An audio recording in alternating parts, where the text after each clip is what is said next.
Und wenn Amir Sahib und Sadr Sahib die Tauben fliegen, können wir dass die anderen Khuddam auch loslegen. Die Khuddam wissen Bescheid, sie können auch hierher kommen, Amir Sahib.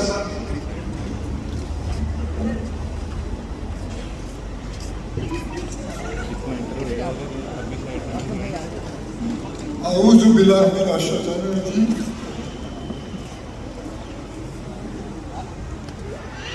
Bismillahirrahmanirrahim. Symbolik ist manchmal wichtig, um eine Botschaft weiterzugeben. Die Taube steht für Frieden, schon immer. Auch im Koran wird sie erwähnt, im Alten Testament wird sie erwähnt.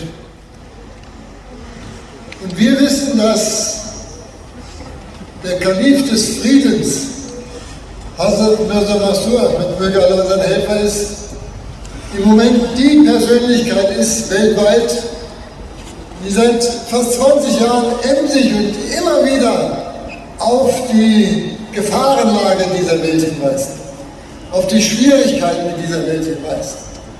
Wenn man die Reden, die er auf dem Peace-Symposium gehalten hat, sich nochmal ansieht, dann kann man sehen, dass er voraussehen konnte, durch Leitung Allahs, wie sich die Kriegssituation zuspitzt im Laufe der Zeit. Wir als Ahmadis, wir als Khuddam Ahmadiyya, als eine Organisation der Ahmadiyya Muslim Jamaat, wir wollen auch ein Zeichen dafür setzen.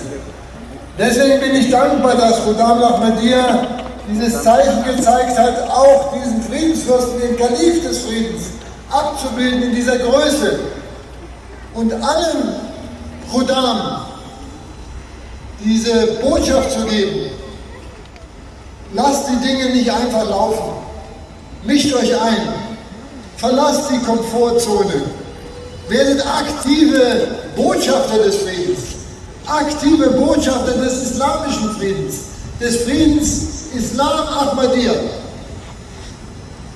In diesem Sinne bitte ich Sadr Sahib, mir zu zeigen, wie das geht, die Tauben hochzuwerfen, und dann bitte ich alle 12 Khuddam auch Kisten zu öffnen.